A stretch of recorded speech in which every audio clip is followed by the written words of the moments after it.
तो दोस्तों आज मैं एक्सप्लेन करने वाला हूँ हाल ही में ही रिलीज हुई एक बहुत ही बेहतरीन साउथ कोरियन हॉरर मूवी को। इस मूवी का नाम है द सिन। ये मूवी एक्जुमा और इनकेंटेशन का एक मिक्सचर टाइप का लगता है, साथ ही साथ यहाँ पर थोड़ा बहुत इविल डेड वाला भी टच है, तो आपको देखने में बहुत ही मजा आएगा। मेरे ख्याल से ये इस साल की one of the most underrated movie है। बहुत ही बेहतरीन फिल्म है ये। इसकी कहानी भी बहुत खतरनाक है और मैंने स्पेशली ये अपने कोरियन फ्रेंड से ट्रांसलेट करवाई है, क्योंकि इसके ट्रांसलेशन कहीं पर भी सही अवेलेबल नहीं थे। लेकिन हाँ, यहाँ पर आपको पूरी की पूरी एक्सप्लेनेशन 100% करेक्ट मिलेगी with lot of theories. Video थोड़ी सी बड़ी हो सकती है, लेकिन हाँ, आपको देखने में मजा आएगा। एंड डेयर आई से ये मूवी मुझे एक्जुमा से भी बेटर लगी है। और दोस्तों मैंने अभी थोड़ी देर पहले ही एक बहुत ही बढ़िया फिल्म को एक्सप्लेन किया है जिसका नाम है बर्थमार्क। अगर आपने उसे नहीं देखा है जाकर देख लेना, उसका लिंक आपको नीचे डिस्क्रिप्शन में पिन कमेंट में मिल जाएगा। बात करें द सिन के डायरेक्टर के बारे में और राइटर के बारे में, तो इसको डायरेक्ट और राइट किया है डोंग सॉक हान ने। तो चलिए अब बिना किसी देरी के चलते हैं सीधा वीडियो की तरफ।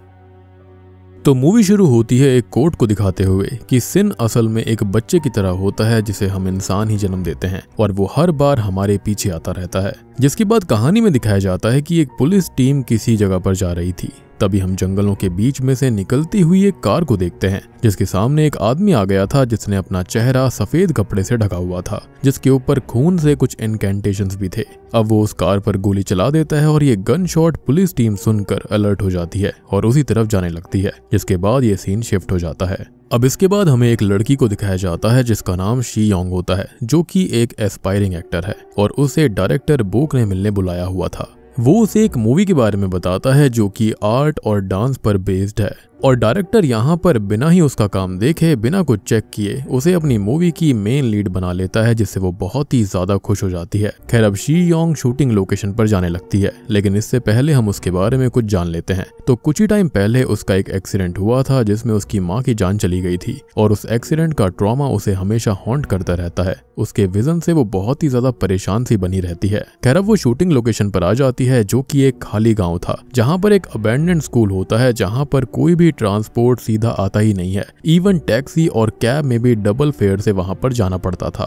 अब बुक का असिस्टेंट मतलब एडी उसे रिसीव करता है और ग्रीट करके यहाँ के बारे में बताने लगता है। डायरेक्टर से मिलाने लेकर जाता है और बताता है कि बुक एक बहुत ही ज्यादा फेमस डायरेक्टर है जो कि अपनी बेस्ट आर्ट मूवीज के लिए जाने जाते हैं और काफी अवार्ड्स भी वो जीत चुके हैं। वो आगे बोलता है कि अभी उनकी मैन पावर काफी कम है क्योंकि आधे लोग यहाँ पर आ ही नहीं पाए और बाकी लोग धीरे धीरे आ रहे हैं। तो अभी पूरी अरेंजमेंट्स वहाँ पर नहीं हुई हैं और बाकी वहाँ पर सारी चीजें काम चलाऊ थी। खैर अब आगे जाते हुए शी योंग के पैर थम से जाते हैं। तभी उसे अचानक से कुछ डिमोनिक विस्पर्स और बेल की आवाजें आने लगती हैं और जब वो ऊपर देखती है तो उसे खिड़की में कोई साया दिखाई देता है, जिससे अगले ही पल में एक लड़की नीचे गिरती है, जिससे कि वो बहुत ही ज्यादा डर जाती है। हालांकि हमें पता चलता है कि ये असली इंसान नहीं है बल्कि एक डॉल है जो कि एक मूवी के ही सीन का पार्ट है जिसके अंदर उसे नीचे गिरना था, लेकिन उसे फिलहाल नहीं गिराया जाना था। अब तभी एडी चेक करता है तो रिमोट बैटरीज के अंदर कोई इशू आया था और अब बुक भी उससे बात करता है जो कि कहता है कि कुछ भी हो जाए उसे मूवी का सेटअप बिल्कुल परफेक्ट चाहिए और उनके पास दिन बर्बाद करने का समय भी नहीं था और ना ही इतने पैसे थे। और यहाँ पर ये काफी अजीब बात थी क्योंकि अगर वो इतना फेमस डायरेक्टर होता तो पैसे की कमी होना मुझे नहीं लगता कि ऐसा होना चाहिए था। खैर अब शी योंग खुद को संभालती है और कहती है कि वो शूट के लिए बिल्कुल रेडी है और बुक जैसा सीन करना चाहता था वो उसके लिए रेडी होने चली जाती है। अब इसी बीच होता यह है कि उसे उसकी स्कूल की दोस्त चेयून मिलती है और वो दोनों आपस में बातें करने लगती हैं, जहां पर चेयून ये बताती है कि उसको भी इस मूवी के अंदर मेन डांसर लीड की तरह सेलेक्ट करा गया है, जिसको सुनकर शी योंग को थोड़ा सा धक्का लगता है और उसे थोड़ी सी जलन भी होती है क्योंकि उसको पहले ये लग रहा था कि ये मूवी उसकी है जो कि अब बढ़ चुकी थी। साथ ही साथ उसके चेयून से पहले के कुछ इश्यूज भी थे, हालांकि अब वो चीजें एग्जिस्ट नहीं करती थी। अब वो दोनों थोड़ी बहुत बात करती हैं और फिर शी योंग अपनी रिहर्सल्स के लिए चली जाती है। खैर इसी बीच होता यह है कि शी योंग डायरेक्टर बुक से भी बात करती है और कहती है कि उसने वो वीडियो देखा है और उसको ऐसा लग रहा है कि जैसे वो बस उन मूवीज के मूव को कॉपी कर रही है, वो अपना कुछ भी नहीं कर पा रही। जिस पर डायरेक्टर ये कहता है कि उसे अपना दिमाग लगाना भी नहीं है, वो बस उस वीडियो वाले ही डांस को कॉपी करे।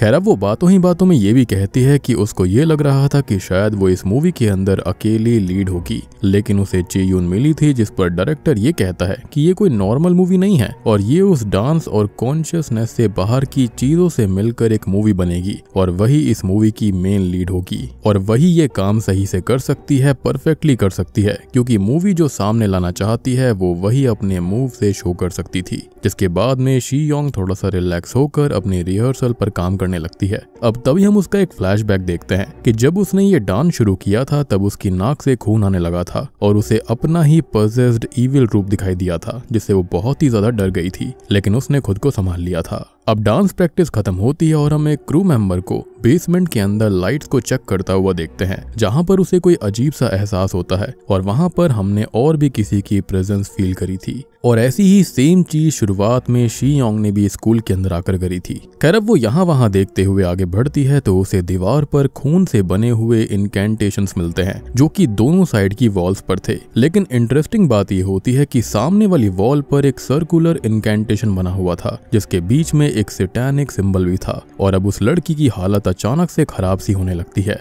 खैर इसके बाद हम चे यून और शी योंग को देख पाते हैं, जो कि रिहर्सल के पहले थोड़ा सा रेस्ट कर रही थी और थोड़ी बहुत आपस में बात भी कर रही होती हैं। अब चे यून रिहर्सल के लिए चली जाती है और शी योंग अपनी दवाई खाने लगती है। तभी हम उसका फ्लैशबैक देखते हैं कि उसके एक्सीडेंट का ट्रॉमा उसके ऊपर आज तक है। साथ ही साथ डॉक्टर ने उसको ये बताया था कि उस एक्सीडेंट से वो बच गई, ये बहुत बड़ा चमत्कार है, लेकिन इसके कुछ आफ्टर मैथ भी होंगे, जैसे कि उसे मेमोरी लॉस के इश्यूज हो सकते हैं। मतलब वो उस एक्सीडेंट और उसके आसपास हुई घटनाओं को बिल्कुल भूल चुकी है। खैर तभी हम एक क्रू मेंबर की बात को नोटिस करते हैं कि डायरेक्टर बुक थोड़ा सा अजीब बिहेव कर रहा था, क्योंकि उसने कोई स्क्रिप्ट नहीं बनाई थी और उसने कुछ भी शूट नहीं करा था। वो खाली एक बनी हुई स्क्रिप्ट को फॉलो कर रहा है और सिर्फ डांस रिहर्सल्स को करा रहा था। खैर तभी हम नोटिस करते हैं कि डायरेक्टर सच में खोया हुआ था और वो थोड़ा सा अजीब भी फील कर रहा होता है और वो अपने आप में ही बोल रहा होता है कि उसे जागने की जरूरत है। जिसके बाद यहाँ पर चे यून डांस करना शुरू करती है और वहीं शी योंग भी अपने डांस को शुरू करती है। लेकिन हम नोटिस करते हैं कि यहाँ पर ये दोनों ही एक सिंक में नाच रही थी, जो कि काफी अजीब बात थी। ऐसा डांस कोई क्यों करवाएगा। खैर तभी एक चीख से शी योंग का ध्यान टूट जाता है और अब वो भी फाइनल प्रैक्टिस के लिए जाती है। और नोट करने वाली बात ये थी कि ये पूरी डांस रिहर्सल रूफ टॉप पर ही हो रही थी, जिसे फिल्म नहीं किया गया था। अब इसी बीच होता यह है कि शी योंग को खुद के गिरने के विजन्स आने लगते हैं। हालांकि ये डांस का ही एक हिस्सा था, जिसके अंदर डांस के अंत होने पर उस डॉल को नीचे फेंका जाना था और ये वही डॉल थी जो कि शुरुआत में खुद पे खुद नीचे गिर गई थी। और यहाँ पर फेंके जाने का मतलब ये था कि इसको ऐसे नहीं फेंकना है, बल्कि उसको ऐसे गिराना है जैसे कोई लड़की खुद से जंप कर रही हो, खुद को खत्म कर रही हो। और अभी शी योंग की हालत भी थोड़ी सी खराब होने लगती है। खैर तभी हम एडी को देखते हैं, जो कि उसी क्रू वाली लड़की को ढूंढने जाता है, जो कि उसे अजीब सी हालत में मिलती है। जिसके बाद वो एडी को स्टैब करके जान से मार देती है और हम उसे देखते हैं और समझ आता है कि वो तो पजेस्ड हालत में है। अब वो रूफ टॉप पर जाती है, जहां पर उसे देखकर सभी बहुत ही ज्यादा परेशान थे। और इसी बीच हम सामने वाली बिल्डिंग की रूफ को देखते हैं, जिसकी रूफ टॉप पर कुछ लोग थे जो कि वहां पर सेम वैसा ही सैटेनिक सिंबल बना रहे थे, जो कि हमने बेसमेंट के अंदर देखा था, यानी कि इस लड़की ने देखा था। अब ये लड़की रूफ के किनारे पर आती है और नजर भर कर शी योंग को देखती है, जिसके बाद वो तुरंत ही नीचे कूद जाती है, जिससे सभी बहुत ही ज्यादा शॉक्ड हो गए थे और डर गए थे। अब नीचे एक क्रू मेंबर खड़ा हुआ था, जिसके पास ही वो लड़की गिरती है। अब इससे पहले कि कोई कुछ समझ पाता या हेल्प बुला पाता, वो लड़की वहां पर अपना दम तोड़ देती है, क्योंकि वहां पर किसी के फोन के सिग्नल्स भी नहीं आ रहे थे, जो कि और भी ज्यादा अजीब बात थी। अब दूसरी तरफ हम एडी को देखते हैं, जिसको मारकर इस लड़की ने खुद जंप कर दिया था, लेकिन शॉकिंगली ये दोनों ही जिंदा हो जाते हैं। और अब वो लड़की ज़ॉम्बी की तरह उस लड़के पर हमला कर देती है, जो कि उसके सामने था। वो उसे खत्म कर देती है और वो लड़का भी एक ज़ॉम्बी बन जाता है, या फिर ये कहें कि एक डीमन बन जाता है। अब वो लड़की ऊपर आने लगती है और वहीं एडी भी नीचे अटैक करने लगता है। वहीं शी योंग को हम देखते हैं, जो कि बहुत ही ज्यादा परेशान होकर ट्रॉमा में जाने लगती है, लेकिन चे यून उसे होश में लेकर आती है। हम डायरेक्टर को भी देखते हैं, जो कि अजीब सा बर्ताव कर रहा था। मतलब कि यहाँ पर वो डरा हुआ भी नहीं था, शॉक्ड भी नहीं था, और सामने वाली बिल्डिंग का वो सिंबल उसे अट्रैक्ट भी करने लगता है। खैर अब कुछ लोग, जिसके अंदर बुक, शी योंग और चे यून शामिल हैं, वो नीचे साइड आते हैं ताकि वो यहाँ से भाग सकें, लेकिन कुछ लोग ऊपर ही फंस गए थे। अब यहाँ डायरेक्टर बुक नॉर्मल होता है और वो सबको फिल्म करने लगता है और कहता है कि ये सही शॉट्स हैं, उसे ऐसी ही मूवी चाहिए थी। लेकिन इसी बीच चे यून नोटिस करती है कि यहाँ पर सीसीटीवी कैमरास पहले से ही लगे हुए थे, लेकिन शुरुआत में बताया गया था कि ये बिल्डिंग तो अबैंडन्ड थी। मतलब यहाँ पर किसी ने सीसीटीवी कैमरास पहले से ही लगवाए थे, ताकि वो यहाँ की सारी एक्टिविटीज को मॉनिटर कर पाए, यानी कि ये सोची समझी साजिश थी। अब ये लोग यहाँ से निकलने का रास्ता ढूंढने लगते हैं, लेकिन होता ये है कि सब जगह जहाँ से बाहर जाया जा सकता था उनको सील कर दिया गया था, मतलब कि उन्हें यहाँ पर फंसाए जाने की कोशिश करी जा रही थी। अब जैसे तैसे चे यून, शी योंग और 2 लड़के निकल जाते हैं, लेकिन डायरेक्टर बुक और कुछ लोग पीछे ही रह गए थे, जिन पर ज़ॉम्बी एडी अटैक कर देता है। अब जैसे तैसे घूमते हुए शी योंग, चे यून और बाकी 2 लोग बाहर आते हैं, लेकिन आगे जाने पर उन्हें मेन डोर पर ही मरी हुई रेवन बर्ड्स, खून और फ्लैश से एक रिचुअल किया हुआ मिलता है। Damn this raven bird again. मतलब कि यहाँ पर जो कुछ भी हो रहा था वो अपने आप ट्रिगर नहीं हुआ था, बल्कि उसे ट्रिगर करा गया था, जिसके पीछे कोई और ही है। और वो डांस भी मेरे ख्याल से किसी रिचुअल का ही पार्ट होगा। और सबसे बड़ी बात कि उस डॉल का भी गिरना एक रिचुअल का ही पार्ट था, लेकिन रियल रिचुअल में डॉल नहीं गिरनी थी, बल्कि किसी इंसान को गिरना था। और हम गौर करें तो वो पजेस्ड हुई लड़की सेम वैसी ही गिरी थी जैसे कि उस डॉल को गिरना था। यानी कि वो डॉल तो खाली एक बहाना था, यहाँ पर एक लड़की का सैक्रिफाइस लगना था इन सब चीजों को ट्रिगर करने में। खैर, अब यहाँ पर 2 डीमंस भी बंधे हुए थे, और यहाँ पर उन्हें इसलिए बांधा गया था ताकि इस गेट को कोई भी पार ना कर पाए, और अगर वो ज़ॉम्बी या फिर डीमन खुले हुए होते तो वो यहाँ वहाँ भाग सकते थे। अब वो डीमन एक आदमी पर हमला करते हैं तो वो भी डीमन में परिवर्तित हो जाता है और बाकी लोगों पर हमला करने लगता है। तभी चे यून और एक आदमी तो इससे काफी डर जाते हैं, लेकिन शी योंग को दिखाया जाता है जो कि थोड़ी सी मदहोश हो गई थी, थोड़ी अजीब सी होने लगी थी, लेकिन वो दोनों उसे यहाँ से भगा कर ले जाते हैं। हालांकि इसी बीच चे यून फिसल कर गिरने से पीछे रह जाती है। अब होता यह है कि शी योंग और वो आदमी एक कार को ढूंढ लेते हैं और शी योंग को चे यून और बाकी लोगों का ख्याल आता है, लेकिन वो आदमी उसे साफ कह देता है कि इस माहौल में वो खाली खुद को बचाने का सोचे, और अगर उसके सामने बाकी कोई भी आता है तो वो किसी को भी मार देगा। खैर, अब वो लोग जाने के लिए तैयार होते ही हैं कि तभी स्कूल से पूरी क्रू बाहर आती है, और अब तक सारे के सारे लोग डीमंस बन गए थे, जिनसे बचकर वो लोग भागते हैं। लेकिन थोड़ी ही दूर जाने पर वहां पर एक मास्क पहना हुआ आदमी आता है, जिसका पूरा चेहरा सफेद कपड़े और उसके ऊपर खून से बने हुए इनकेंटेशन से ढका हुआ था, और वो कार पर गोली चला देता है। और यही मूवी का स्टार्टिंग वाला सीन था, जिसके चलते पुलिस भी उसी तरफ आने लगी थी। अब इससे कार का एक्सीडेंट हो जाता है, और जब शी योंग होश में आती है तो उसे अपने एक्सीडेंट के विजन्स आते हैं, जिसके अंदर उसकी माँ मारी गई थी, जो कि उससे ये कह रही थी कि उसे मारने ढेर सारे लोग आ रहे हैं। अब होश में आने पर वो कार से बाहर आती है, और अब तक वहां पर ढेर सारे डीमंस आ गए थे, जो कि उस आदमी पर अटैक करके उसको भी डीमंस बना देते हैं। तभी शी योंग डर के मारे जाकर पास में ही छुप जाती है, और इसी बीच हम किसी आदमी को स्कूल के स्पीकर्स पर कोई चैंटिंग प्ले करते हुए देखते हैं, जिसको सुनते ही ये डीमंस उसी तरफ भागने लगते हैं, मतलब कि इन्हें कोई कंट्रोल कर रहा था। साथ ही साथ हम ढेर सारे लोगों को देखते हैं जिन्होंने सेम वही सफेद कपड़े और खून से बने हुए इनकेंटेशंस वाले मास्क को पहना हुआ था, और वो देखकर ही समझ आ रहा था कि ये लोग जरूर किसी कल्ट के लोग हैं, और ये लोग पूरे टाइम सीसीटीवी से स्कूल पर नजर बनाए रख रहे थे। तभी शी योंग एक वेयर हाउस जैसी जगह पर छुपी हुई थी, जहां पर डायरेक्टर बुक भी आ जाता है, जो कि अभी भी नॉर्मल था, उल्टा ये चीजें फिल्म कर रहा था। और तभी वो डायरेक्टर को कन्फ्रंट करती है कि यहाँ पर जो कुछ भी हो रहा है वो पहले से ही जानता था, जिस पर डायरेक्टर कहता है कि वो जानता तो था, लेकिन सब कुछ ऐसे होगा और इतना ग्रैंड तरह से होगा ये उसको नहीं पता था। वो आगे बोलता है कि एक मिडिल एजेड वुमेन ने उसको पैसे दिए थे और वो स्क्रिप्ट देकर ये शूट करने को कहा था, और ये कोई शूट नहीं है बल्कि एक नेक्रोमेंसी डांस रिचुअल है, जिससे कि डेड्स को जगाया जा सकता है।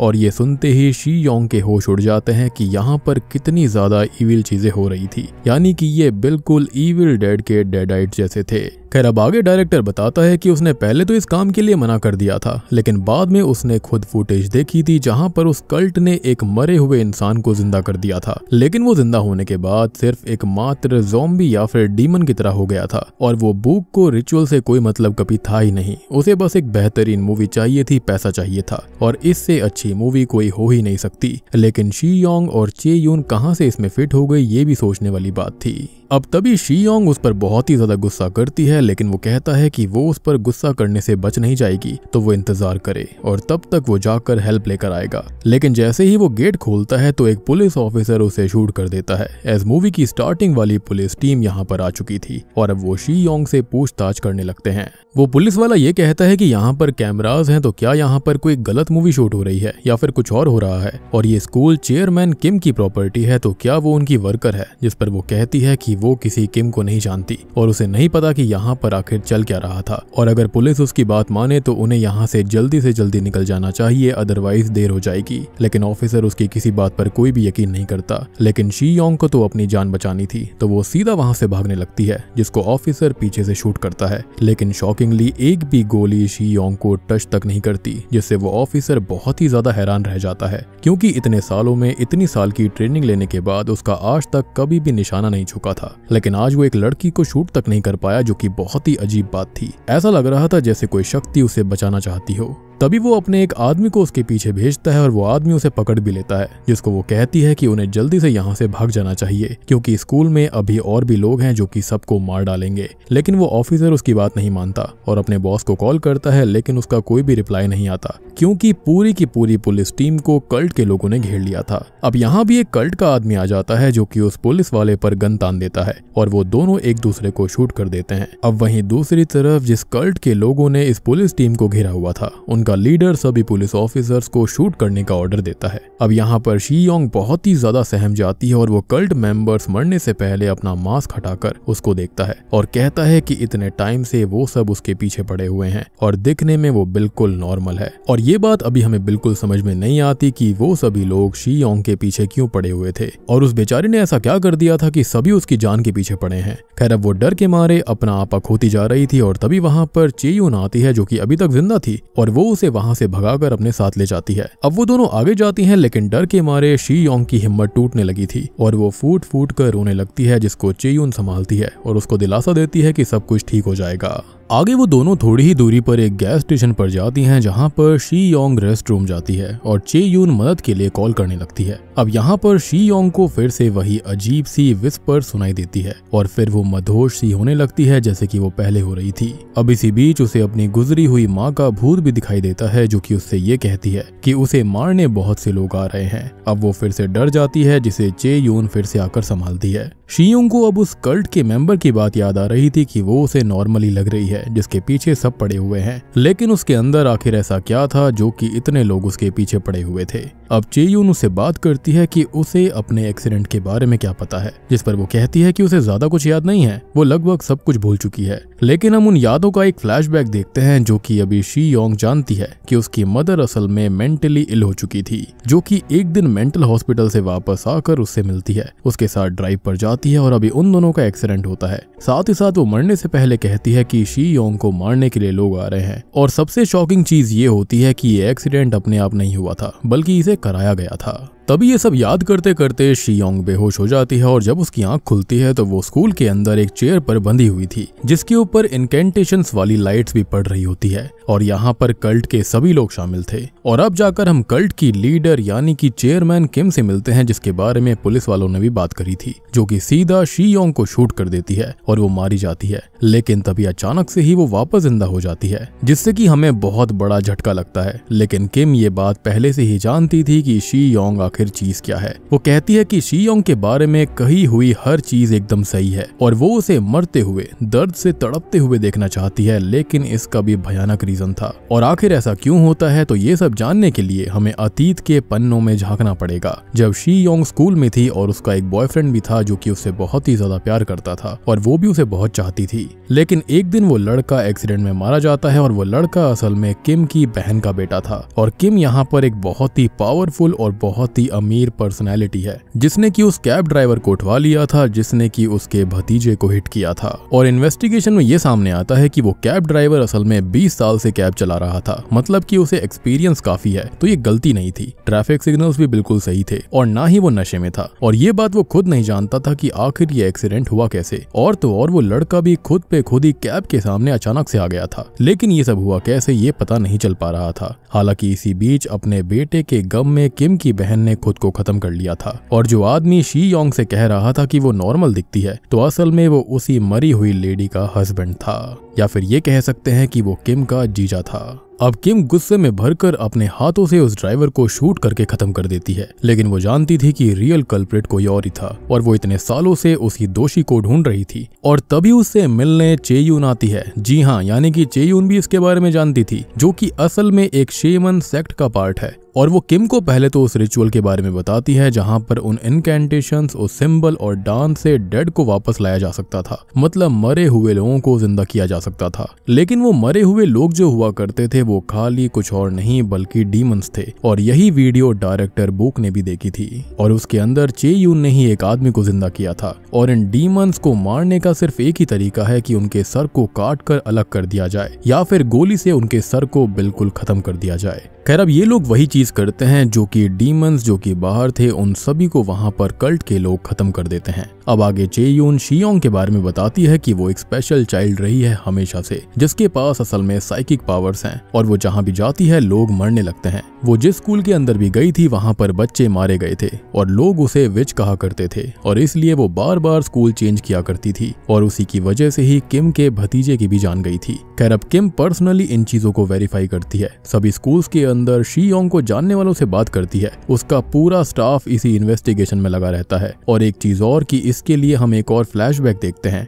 कि शियोंग की माँ असल में चर्च में फादर से कहती है कि उसने पाप किया है। और वो पाप क्या है तो असल में अपने बॉयफ्रेंड को मारने के बाद शियोंग टूट गई थी। जी हाँ, और वो खुद को मारने की कोशिश करती है। लेकिन किम की कंपनी ने एक दवाई बनाई थी जो कि इंसानों को इमॉर्टल कर सकता था। और सबसे बड़ी बात कि वो मरे हुए लोगों को भी जिंदा कर सकता था। और सबसे बड़ी बात कि शियोंग की जो माँ होती है वो इसी कंपनी में काम किया करती थी, यानी कि किम की कंपनी में। और वो एक लौते प्रोटोटाइप को ही चुरा लेती है जिससे कि यहाँ पर इमॉर्टेलिटी पाई जा सकती थी, जिसके बाद वो उस इंजेक्शन को शियोंग को इंजेक्ट कर देती है। इसलिए वो मर नहीं सकती थी क्योंकि उसने अपनी बेटी को खुद को खत्म करते हुए देखा था। वो नहीं चाहती थी कि वो मारी जाए और इसलिए उस कंपनी के लोग शियोंग की मां के पीछे पड़े हुए थे, जो कि धीरे धीरे पागल हो गई थी और कहती थी कि शियोंग को मारने लोग आ रहे हैं। तो अब यहाँ पर आपको काफी सारी चीजें क्लियर हो गई होंगी और किम को अब अपना बदला चाहिए था, तो वो इसी स्कूल को खरीद लेती है क्योंकि यहाँ पर दूर दूर तक कोई भी नहीं रहता है, जंगल है। और उसने डायरेक्टर बुक को अपने प्लान में शामिल किया कि मूवी का वो नाटक करे जिससे शियोंग उनके जाल में फंस जाएगी, क्योंकि उसको हमेशा से ही एक्टिंग करने का शौक था और वो वैसा ही करता है। लेकिन हम सोचे कि अपने बदले के लिए इतने लोगों की जान कैसे वो ले सकती है, तो वो सब असल में क्रिमिनल्स ही थे। लेकिन यहाँ पर देखो गलत तो गलत है। लेकिन अब किम यही बात शियोंग से कहती है, जो कि इसी मूवी की टैगलाइन भी है कि थैंक्स टू यू हम सभी अब मॉन्स्टर बन गए हैं। तो कुछ लोग लिटरली और कुछ लोग मेटाफोरिकली मॉन्स्टर्स बन गए थे। अब यहाँ पर देखो सारा काम हो चुका था और अब शियोंग उसके सामने है, जो कि रहम की उससे भीख मांगती है। और इसी वक्त हम रूफ पर चेयून को देखते हैं, जो कि एक आखिरी डांस रिचुअल करती है। और यहाँ पर किम उस चैंटिंग को शुरू करके उन सभी ज़ॉम्बीज को यानी कि डीमंस को वहां पर बुलवाती है, जो कि शियोंग पर हमला करके उसका सर उखाड़ देते हैं, जिससे कि वो मारी जाती है। अब होता यह है कि फाइनली किम चेयून से मिलती है और उससे पूछती है कि आखिर उसने उसकी मदद क्यों करी थी, जिसके बाद हम शॉकिंगली ये देखते हैं कि किम ने जैसा सोचा था वैसा नहीं होता और वो अब अपना सब कुछ खो चुकी थी, जिसके चलते वो खुद को ही शूट करके खत्म कर देती है। अब फाइनली चेयून अपने घर आ जाती है। लेकिन आपने अभी एक बात नोटिस नहीं करी होगी कि असली पत्ते अभी तक मूवी के नहीं खुले हैं। और दोस्तों अब यहाँ पर खुलते हैं इस मूवी के असली पत्ते।